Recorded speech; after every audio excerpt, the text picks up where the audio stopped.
The first time I realized something was wrong, I was halfway through a video call with a billion-dollar client, pitching a cybersecurity package, when the screen froze. Not a harmless hiccup. No, this was the type of glitch that makes your stomach drop. The frozen frame was me mid-blink, mouth open, looking like a stunned goldfish. My client bailed after the third interruption. I hadn't just lost a pitch. I lost a $50,000 contract because my internet decided to take a nap in the middle of a deal I'd been working on for months. I stormed into the living room, router in hand, already muttering technical curses, when I saw my download monitor spiking like a heart attack chart. Someone, or something, was bleeding my bandwidth dry. And that's when I saw it. Multiple unfamiliar devices connected to my network. All of them traced back to the same source. The roof. My roof. That was the moment I whispered the words that would spark the war. What in the freshly microwaved hell is going on up there? I live in a quiet, too clean for its own good HOA community, where everyone waves fake smile hellos and files real complaints behind your back. I knew the kind of people I was dealing with: clipboard warriors, anonymous note leavers, and the kind of woman who thinks petunias are a personality trait. But even in a place where people measure lawn height with a ruler, I wasn't prepared for what I found on my own rooftop. It wasn't just a device or two. There were 3 large, professionally installed Wi-Fi repeaters bolted into my roof tiles, humming happily, blinking away, siphoning off my hard-earned high-speed internet like greedy little goblins. I nearly fell off the ladder. At first, I thought maybe they were some sort of utility installation. A city program? Maybe a shared community project? But no one had told me anything. No signs, no permissions, not even a passive-aggressive flyer stuck in my door with bad clip art. Just unauthorized tech hanging out above my living space like it paid rent. I grabbed my phone, took pictures, recorded video, and immediately marched down to the HOA office, ready to cause a scene worthy of a reality show reunion episode. Karen Davenport, the queen of the HOA, was seated behind the desk like she was presiding over a courtroom instead of a desk with expired peppermints in a bowl. She was wearing a pastel cardigan and that look people get when they think they're in control of a situation. I stormed in, phone in hand, and before I could even speak, she smiled with the serenity of someone who had no idea a tsunami was coming and said, "Ah, yes, Mr. Eli. We were meaning to let you know about the new community connectivity program. We've installed Wi-Fi boosters on key rooftops in the neighborhood. You've been selected as one of our central hubs." Selected? As if I'd won a sweepstakes? I asked when I had agreed to this, because last I checked, my roof was not available for public lease. Karen, cool as a cucumber in winter, slid a piece of paper across the table like it was an ancient contract. I looked. It was a general notice printed on standard paper, dated 3 months ago, and never delivered. It hadn't even been mailed. It had been posted to the community bulletin board, which I later found out was a dusty corkboard behind the HOA building, next to the dumpster. According to Karen, the lack of response implied consent. When I pointed out that this logic was somewhere between laughable and legally insane, she chuckled and said, "Oh Eli, you're such a tech guy. You'll be fine." That's when I knew 2 things. 1, Karen had no idea what I actually did for a living. And 2, I was about to become her worst nightmare. See, what Karen didn't know was that I wasn't just some neighborhood IT nerd. I used to design classified network security protocols for government contractors. These days, I consult for companies that pay more for a single firewall than she probably makes in a year. I monitor digital breaches for fun. I'm the guy companies call when someone halfway across the world is trying to hack their entire infrastructure through a printer port. And this woman decided to piggyback her HOA's Wi-Fi repeater system through my personal network like it was some kind of open buffet. I walked out of that office without saying another word. Not because I was done, but because I was just getting started. The first step was surveillance. I needed to understand just how bad the breach was. I traced every MAC address connected to my network, mapped the bandwidth use over time, and built a detailed report. What I found made my jaw drop. Over a dozen households were siphoning off my signal, streaming video, gaming, uploading ridiculous amounts of data. I even found someone mining crypto on my network. The entire eastern side of the neighborhood was essentially using my house as the central data node for their digital freeloading. And the cherry on top? They'd wired the repeaters directly into my power line. They were stealing electricity, too. I stared at the data, then looked out the window at the calm, sun-drenched suburb and started to laugh. A slow, disbelieving, incredulous laugh that turned into something manic. These people really had no idea. They thought I was going to unplug the cables and call it a day. They thought I was going to grumble, maybe file a complaint and wait 6 months for someone to look into it. But I wasn't going to do any of that. I was going to hit them where it hurt most, in their wallets, in their TikTok connections, and in their HOA-approved sense of order. They wanted bandwidth? They were about to pay for every byte. And when I say pay, I don't mean metaphorically. I fired up my laptop, cracked my knuckles, and began writing what would become the most beautifully passive-aggressive splash page in digital history. It would look official. It would seem like a standard provider update. And once they clicked agree, they would essentially be signing into a system that tracked, billed, and throttled every kilobyte they consumed. But that was just phase 1. This wasn't just about getting even. This was going to be fun. The first thing I did after setting the bait was give it a name. Operation Bandwidth Clampdown. It felt appropriately petty, ominous, and just techy enough to sound like something from a spy movie. I wasn't just going to cut off their Wi-Fi. I was going to charge them for it. After all, if they insisted on using my roof for their signal, then why not treat it like a premium service? But to make it work, I had to be surgical. One false step and they'd notice something was off. Karen would storm back into my life with another nonsense legal threat, and the HOA would circle the wagons. No, this had to be subtle, at least at first. I began by building a fake splash page that looked like a genuine provider agreement update. It had the right colors, the right fonts, even a little fake logo I whipped up in Photoshop called Skyfiber Enhanced. It was triggered the moment someone connected to the repeater signal. To the unsuspecting residents using the free Wi-Fi, it just looked like a routine policy update. Something no one ever reads. Except this one contained a clause, small, buried deep, that said users agree to pay 27 cents per megabyte consumed after 50 megabytes per day. And since I had access to the repeater traffic, I could track everything. Every video streamed, every download, every ridiculous data-draining TikTok marathon. It worked faster than I expected. Within the first 24 hours, the page had already logged 10 separate acknowledgements. I had names.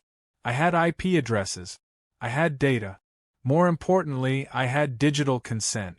I set up automatic invoices, each one sent from a freshly registered business email for my shell company, DataLink Utility Services. It sounded just professional enough to sound legit and just vague enough to avoid suspicion. The bills weren't enormous, yet. The first wave of invoices went out the next day. $50 here, $100 there. Enough to sting, but not enough to cause immediate rebellion. And just to sprinkle in some chaos, I sent one directly to the HOA treasurer, Mr. Harold Tompkins, for a clean $186.42. He paid it without question. The real comedy began when Karen herself received an invoice for $212.09 and marched back into the HOA office demanding answers. Except this time, she wasn't angry at me. She was angry at the new provider. She thought the HOA had signed up for some shady service without telling her. I watched the whole meltdown unfold via a hidden repeater cam I had rigged up for monitoring. Karen waving the invoice in the air like it was a bomb threat. Harold defending himself with vague mutterings about vendor trials. It was digital theater, and I had front row seat. But just as I was getting comfortable in my villainous little throne, the HOA struck back in their classic, predictable way: paper citations. I woke up one morning to find 3 letters taped to my door. One was for unauthorized rooftop equipment. The second for non-compliant electrical routing. The third, and my personal favorite, was for public endangerment through unstable antenna deployment. Which was hilarious considering they were the ones who installed the antennas in the first place. It was petty. It was ridiculous. And it only fueled me more. Rather than respond directly, I decided to escalate quietly. I started digging into HOA regulations, the bylaws, the power use agreements, the digital rights clauses. You'd be amazed how vague and outdated most HOA tech policies are. They were written in a time when the biggest digital threat was someone stealing cable with a wire hanger. The rules were so laughably out of date that I realized I could practically write my own interpretation, and no one would understand it enough to fight me on it. That's when fate handed me the perfect wildcard, Ms. Penelope Baxter. She lived 2 doors down, rarely spoke, always wore oversized gardening hats, and was generally assumed to be a harmless retiree. Turns out she was anything but. She knocked on my door one evening holding a glass of lemonade and said, "I saw what they did to your roof. They did the same thing to mine back in the day. But they didn't know I used to work for the FCC." I nearly dropped my drink. Penelope wasn't just a bored retiree. She was a retired federal compliance officer who had spent 30 years auditing illegal frequency use and unauthorized equipment installations. And when I showed her pictures of the repeaters and explained what they'd done, her face went cold. She muttered something about unlicensed hardware, code violations, and jail time, and then asked if I had more detailed specs. I invited her in, and within 10 minutes, we were reviewing repeater logs, transmission reports, and energy consumption graphs like 2 hackers plotting a heist. She was loving every second of it, and I was loving having a surprise ally with the legal teeth to bite. But it didn't stop there. With her help, we discovered something even more damning. The repeaters weren't just using my internet, they were tapping into my electrical grid. The installation had been done by one of the HOA's preferred contractors, who had conveniently spliced into my line to save cost. That meant I was footing the electric bill for every bit of traffic that passed through their system. All those hours of streaming, all those late-night gaming sessions, every gigabyte pulled was burning my kilowatts. So I decided to play a little prank. I built a program that injected a 6-minute reset loop into the repeater's firmware. Every 6 minutes, the signal would drop, reboot, and log the event. It created chaos. Kids were screaming at Fortnite. Parents couldn't stream their shows. Smart devices started acting possessed. The best part? Every time it rebooted, it played a short audio file I embedded into the reset cycle. A robotic voice that said, "Network interruption. Please contact your provider." People were furious. Karen sent out a community-wide email calling it a cyber attack and blaming unnamed hackers. She ordered the HOA to investigate the provider, while I sat comfortably on my couch, watching the chaos play out across neighborhood forums and group chats. I even joined a few of them anonymously just to stir the pot. One guy thought it was a government test. Another blamed solar flares. My favorite was someone who said it was divine punishment for the HOA's behavior. I couldn't disagree. And just when I thought things couldn't get funnier, the HOA scheduled an emergency closed-door meeting to resolve the provider issue. I wasn't invited, obviously, but that didn't stop me. I used one of the repeaters as a Trojan horse, connecting into their private call and broadcasting it live to a closed Facebook group called HOA Horrors, which had more than a few disgruntled members. The reactions were priceless. Karen yelling about digital terrorism, Harold panicking about the invoices, and Penelope watching beside me, sipping her lemonade and saying, "They really don't know who they're dealing with, do they?" They really didn't. But they were about to find out. The HOA retaliated like a toddler with a crayon, messy, dramatic and completely missing the point. A week after the Great Bandwidth Blackout began, I found a bright orange notice nailed. Yes, nailed, to my front door. It claimed I had made unauthorized roof modifications and had exactly 7 days to restore the structure to community standard condition. What did that even mean? Was I supposed to uninstall their illegally installed repeaters and pretend none of this happened? Because that wasn't happening. 2 more citations arrived the next day, this time for suspicious wiring visible from the sidewalk and an alleged violation of aesthetic uniformity standards.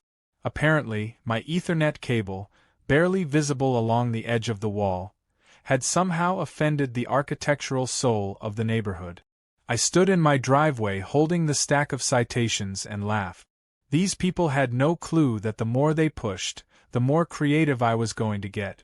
While Karen and the HOA board played amateur hour power games, I continued gathering evidence. I had photos, power usage graphs, surveillance screenshots, and now documented retaliation. But I wasn't just playing defense anymore. I was building towards something much bigger. That's when I noticed something odd on my energy monitoring dashboard. My smart system tracks every watt of electricity used in my home. But the data showed a spike, consistent, daily, and unexplained. After some digging and a few long hours tracing wires and flipping breakers, I found the culprit. The repeaters weren't just leeching off my Wi-Fi. They were hardwired into my main power line. Not even through a secondary outlet or a piggyback circuit. No, this was a clean, deliberate splice into my breaker panel, routed through a junction box that had been sealed and painted to blend in with the rest of the exterior. A contractor didn't just cut corners. They committed theft. This wasn't a prank anymore. This was straight up illegal. And I had the proof. With Penelope's guidance, I compiled everything into a formal FCC complaint and submitted it through the proper channels.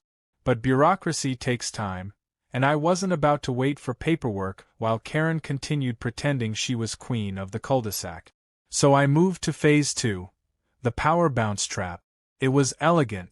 A simple script connected to my smart home hub that monitored load variant. Whenever the load spiked beyond a certain threshold, say during prime-time movie hours, the system would cut power to the affected circuit for 10 seconds, then restore it. Just enough to crash streaming devices, interrupt downloads, and confuse anyone watching. And it wouldn't trigger the breaker, so no one would know what was causing it. The best part? It only affected the circuit powering the repeaters. My house stayed untouched. Their Wi-Fi became a living nightmare of buffering, reconnecting, and mysterious outages. Naturally, it didn't take long for the chaos to escalate. Neighborhood group chats exploded with questions. Was there a wiring issue? Had squirrels chewed through something? One guy started a conspiracy theory about electromagnetic pulses. Karen, ever the beacon of misdirection, issued a community alert blaming unstable provider infrastructure and hinted at switching vendors. She even threatened legal action against the unnamed contractor she thought was behind the dropouts. I considered sending her an anonymous invoice just for the irony, but I held back. Barely. Then came the emergency HOA board meeting. They tried to keep it private, of course. Scheduled at night, held in the community center with locked doors and a members-only sign taped up in cheap font.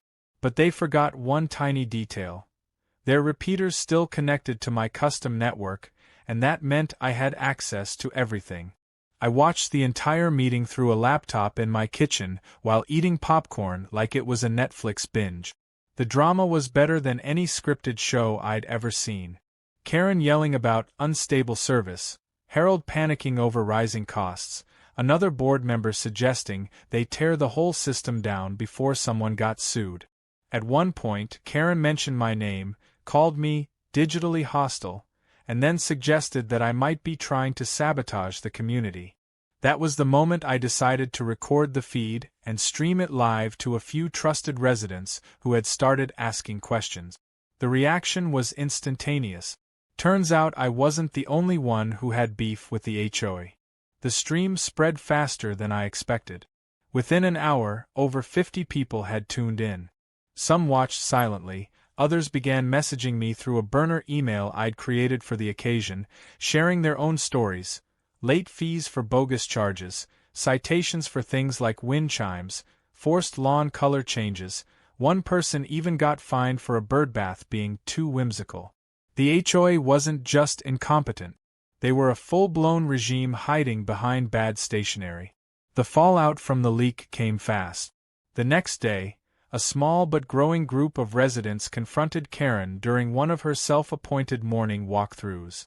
Someone printed a screenshot of her accusing me of sabotage and taped it to the community bulletin board, the same one she had used to announce the original repeater installation. Karen tried to deflect, but it was too late. The cracks were showing. People were asking questions she couldn't answer. Why were the repeaters installed without resident consent? Why was Eli paying the electric bill? Why were there invoices from a company no one had approved? And most importantly, why was their Wi-Fi suddenly garbage? Instead of responding with logic or grace, Karen doubled down. She issued another round of fines, this time for community defamation and dissemination of private HOA materials. She even implied in a follow-up letter that I might be guilty of cybercrimes.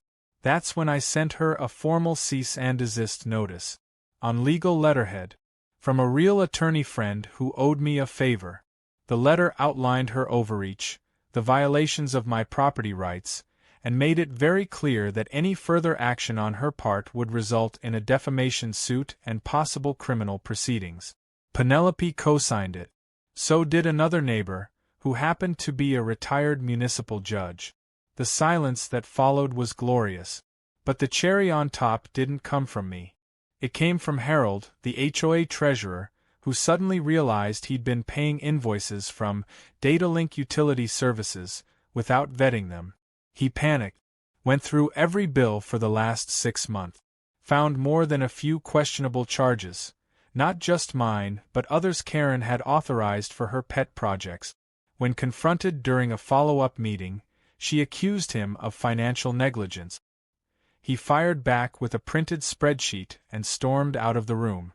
By the time the dust settled, Harold had resigned, 2 board members had abstained from further votes, and Karen was left sitting at the head of a rapidly collapsing empire. I knew then the end was near. But I wasn't done.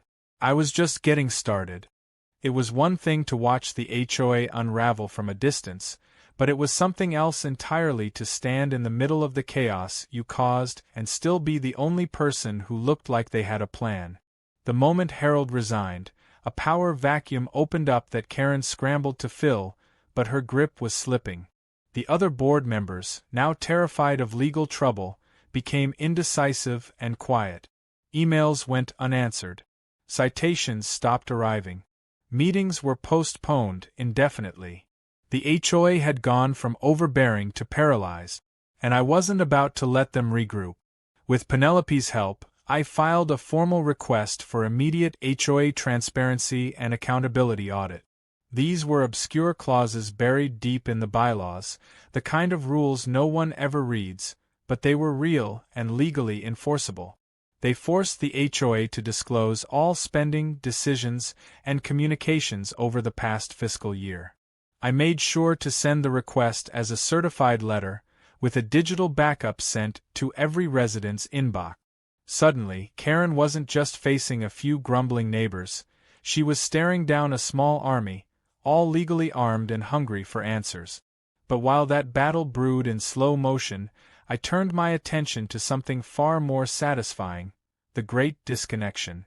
The repeaters still sat up on my roof, humming along miserably, resetting every 6 minutes and feeding a stream of automated fake service messages.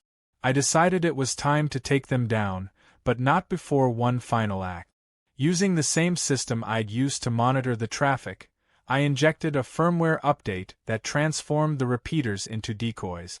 Instead of distributing internet access, they now broadcast a Wi-Fi signal named Karen_stole_bandwidth. Anyone who tried to connect was redirected to a landing page that simply said, "Ask the HOA why your Wi-Fi is trash." The reaction was immediate. People started snapping photos and posting them on the neighborhood message boards. Screenshots circulated with captions like "Savage," "Legend," and "Not all heroes wear capes." Someone even made a meme of Karen's face next to a router with flames behind it. The HOA's reputation, already hanging by a thread, collapsed overnight. Even the most compliant residents, the ones who once sent polite emails about hedge trimming, started questioning everything. I didn't even have to do anything anymore. The system I'd built was doing all the work for me. All I had to do was sit back and enjoy the fallout. But I wasn't entirely heartless. With the chaos reaching a boiling point, I decided to offer a solution, on my terms. I drafted a proposal and presented it to the residents directly, bypassing the HOA entirely. The plan was simple. I would assume full responsibility for managing neighborhood connectivity, including high-speed internet infrastructure, maintenance, and network security. In return, I would charge a modest monthly fee, directly billed to users who opted in. No forced participation. No hidden fees. Total transparency. The response was overwhelming. Within 2 days, more than half the residents had signed up. They trusted me more than they trusted the HOA, and I couldn't blame them. Karen, of course, lost her mind. She tried to block the proposal, claiming I was illegally forming a communications monopoly. She even called the city and tried to report me as an unlicensed service provider. But she hit a wall, because thanks to Penelope's connections and some quick paperwork, Datalink Utility Services was now an officially registered local vendor. I had licenses, insurance, and more legal documentation than Karen had home decor awards. I wasn't just in the clear, I was bulletproof. And just to put a cherry on top, I filed for a construction permit to install a ham radio tower on my property. Legally, it fell within zoning regulations. Technically, it served a valid communication purpose. But practically, it was a massive eyesore and stood tall enough to block the sun from Karen's prized flower beds for 2 solid hours each afternoon. The permit went through without a hitch. When the foundation was poured and the first segment of the tower went up, Karen stood in her driveway, arms crossed, jaw clenched, powerless. It was a beautiful thing. Around the same time, the news picked up the story. It started small, a quirky local segment about neighborhood drama and the man who turned the tables on his HOA. But the angle caught on. Soon I was getting interview requests from national outlets, tech blogs, even a digital rights advocacy group that wanted to feature me in a panel discussion. I turned most of them down, but the attention served a purpose. It made sure the HOA couldn't retaliate quietly. Any move they made now would be in the spotlight. But the real victory came during the next community meeting, which for the first time was open to all residents and broadcast via a live video link. Karen tried to reclaim control, standing at the podium and giving a speech about order, integrity, and the importance of respecting the chain of command. No one clapped. When she tried to call for a vote to censure me for cyber aggression, Penelope interrupted with a motion to remove Karen from the board entirely. The vote wasn't even close. Karen lost her position, her control, and whatever illusion she had that people still took her seriously. Penelope was elected interim president, and the first thing she did was cancel all pending citations, open the HOA's books for public review, and dissolve the Community Connectivity Initiative that started this whole mess. In its place, she proposed a cooperative infrastructure agreement, one where residents could vote on major tech upgrades, approve contractors, and even pitch neighborhood improvement ideas directly. It wasn't perfect, but it was honest. For the first time in years, people felt like they had a say in their own neighborhood. As for the repeaters, I removed them that weekend. I filmed the whole thing, me on the roof, unscrewing the boxes, yanking the cables, and dropping them into a trash bin with a dramatic thunk. The video made the rounds, of course. More memes. More applause. One neighbor brought me a pie. Another offered to pay my internet bill for a month. I declined, but appreciated the sentiment. By the end of the month, my network consulting service had over 30 clients, all within a 5-block radius. The Ham Tower stood proudly in the yard, now doubling as a weather monitoring station and occasional bird perch. Karen, meanwhile, had gone completely silent. Rumor had it she was planning to move. Apparently, the new Wi-Fi network wouldn't connect in her house anymore, and she was too proud to ask me for help. So I went on with my life, enjoying the peace I'd created, the neighborhood I'd reshaped, and the knowledge that I'd turned a petty power grab into a full-scale neighborhood revolution. I didn't set out to be a hero, but if messing with the wrong nerd meant they finally learned what real power looked like, then maybe I'd earned the title. You'd think after all that, the saga would have ended. The tyrant dethroned, the repeaters removed, the HOA humbled, and the neighborhood returned to something resembling peace. But life has a funny way of throwing in one last twist, just to make sure you're paying attention. For me, it came in the form of a registered letter dropped on my doorstep 3 weeks after Karen's fall from HOA grace. It was crisp, professional, and stamped with the official logo of a law firm I didn't recognize.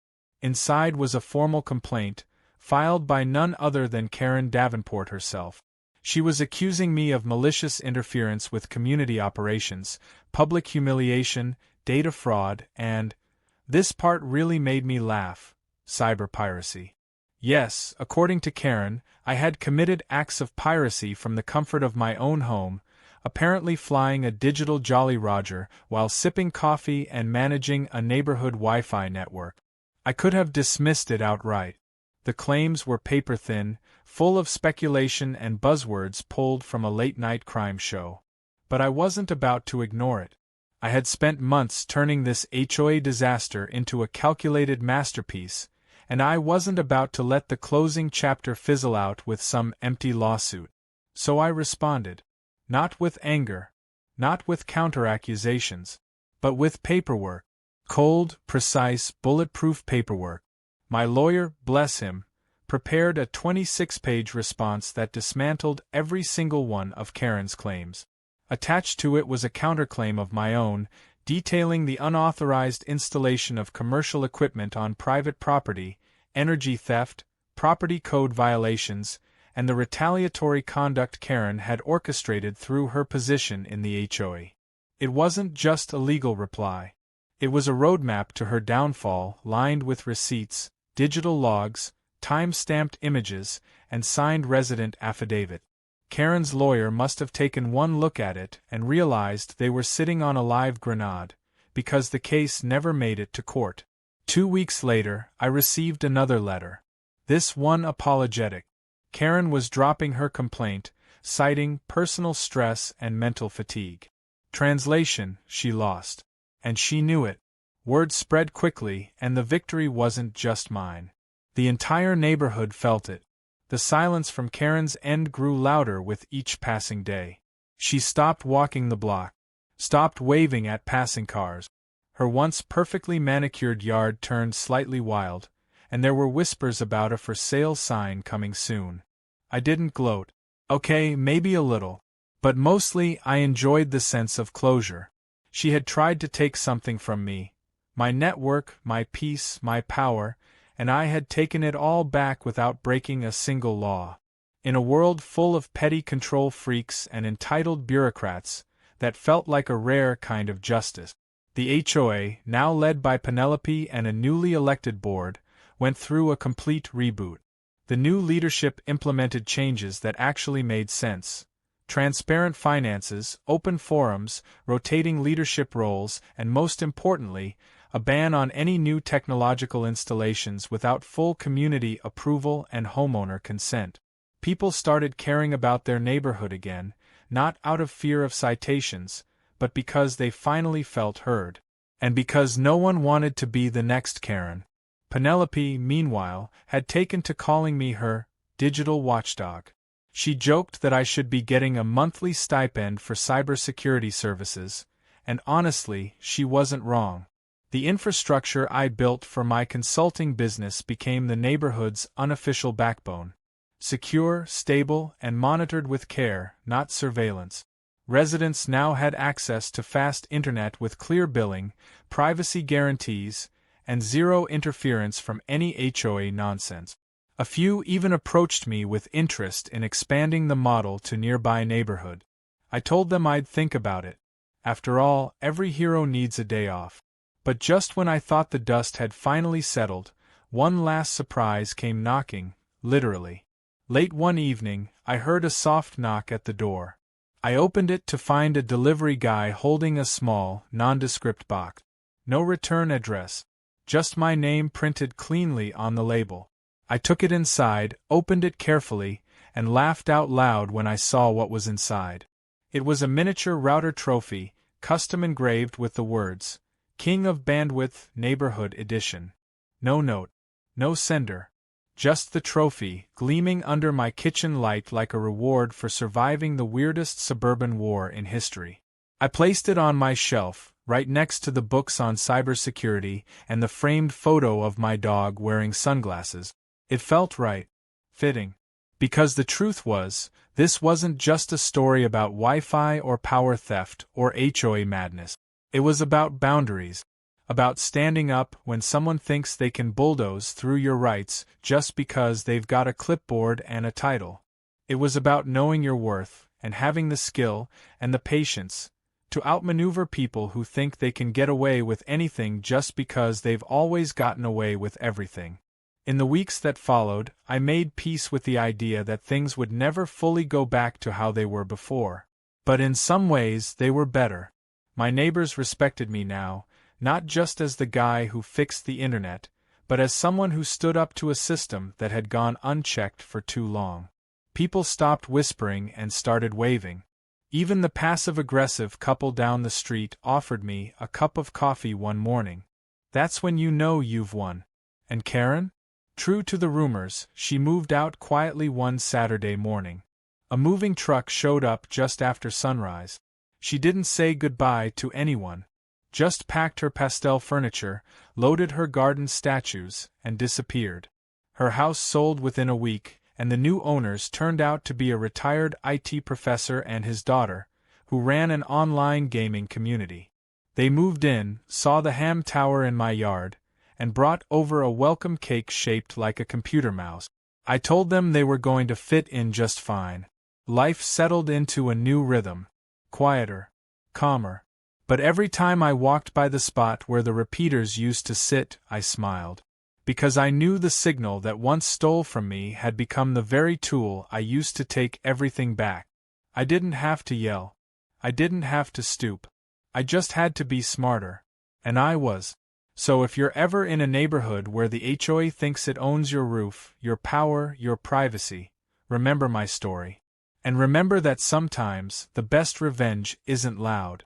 Sometimes it's just a steady connection, a few lines of code, and a well-timed reboot. Oh, and a trophy. Definitely don't forget the trophy.